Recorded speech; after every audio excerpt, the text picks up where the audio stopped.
Before we get into it, we need to disconnect the front and rear battery. So if you don't know how to do that, I will have a link in the description below. The first thing we need to do is remove the air intake assembly. It's a tool-free process. You just pull off the intake tubes and lift up very carefully on the boxes, because there's actually a hose on the driver's box that needs to be disconnected. Plus, there's two plastic tabs that need to be released where it meets the top and bottom of the throttle body. Then I just covered it up with a spare glove to stop any debris from falling inside. Now it's time to remove the coil packs, which are held in by a T30 Torx. It's very important to disconnect the wiring carefully, as the plastics are extremely brittle from multiple heat cycles. And at this point, you'll need a special tool to remove the ignition wires, and you can actually get these fairly cheap off FCP Euro.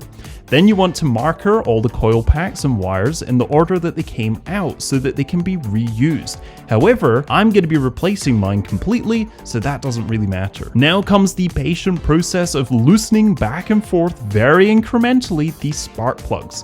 Now, unfortunately, Mercedes didn't use copper grease on the plugs, so if they're the originals, they've probably oxidized in place. It'll take time, but it's way better than stripping any threads. And now with the new plugs and some copper grease, this won't be a problem in future. Now, you only want to use the tiniest amount of grease on the side with the electrode, and then I torqued mine down to 25 Newton meters. Using the special tool, I push the wires in, and you can actually feel them click and pop into place when it's done right. Then I installed the coil packs, and remember that the top wire on the coil pack goes towards the front of the car, while the bottom just goes behind that. Now, Mercedes even labeled A and B on the valve cover to distinguish where they go. So double check your wiring and make sure it's the same way that Mercedes intended.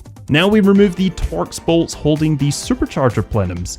Now there's a few of these, so take your time. Then you want to loosen the two hose clamps, which are right at the back, to give you just enough wiggle room to get the plenums out. Immediately after this, you want to tape over any open ports to prevent dirt from falling inside into your engine. And then we want to depressurize our fuel rail, which can be done by bleeding this port. Then we remove this hose that connects the valve cover to the airbox, and now loosen the fuel rail bolts. And this is where a clean cloth really helped catching all the fuel drips that were coming out of it. Now it's time to remove the rail, which is only held down by 4 bolts. Now you'll also want to remove the throttle body, which has 4 bolts on it, and after pulling this up so that you can slide the PCV connecting point out safely, you want to tape up the opening. This gives us the opportunity to replace the PCV circuit, which I decided to do preventatively. So you just remove the hoses and then you just slide down and out the circuit. It's not very expensive, and like any 20-year-old rubber components, they should be replaced before they fail. And this little bracket is extremely important. It actually holds the PCV circuit in place and attaches to the throttle body. Now getting back to the fuel rail, I carefully disconnected the wiring and wiggled the fuel rail up, and on the bench I pulled out the metal tabs that hold the injectors to the rail and then wiggled it out.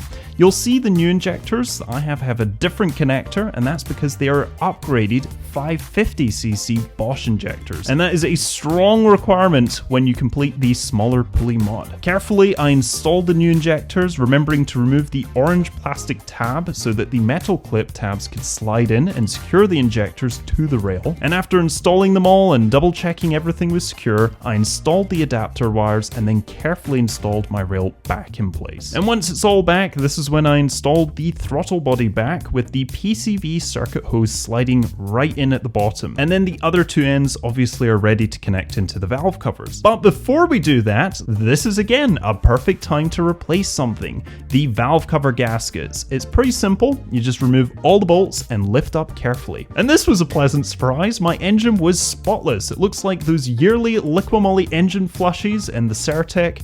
They did a good job. Now we just pull off the old gasket and remove the passenger side valve cover. The only additional step here is to remove the small bracket, and then I cleaned up the valve covers very carefully, and most importantly, those small PCV covers on top of the big valve covers, which you do need to apply some new RTV for it to seal. Then I torqued it all back down to 8 Newton meters in a star pattern from the inside out, And you want to be very careful because the aluminum bolts that go on the PCV portion of the valve cover, those are aluminum and they stretch, so definitely get some brand new bolts. After that, it's time to install the plenums back, and I used new gaskets here too. Remember to tighten down the hose clamps at the back to how they were before. Then I tightened down the plenum bolts to hand tight as they go into an aluminum thread. And as an added bonus, I installed these very cool VRP Air Intake Spacers with the dry filters for a much improved airflow. All you do is you remove the T25 Torx bolts for the air filter box and you replace them with the VRP hardware. And now it's time to go on a quick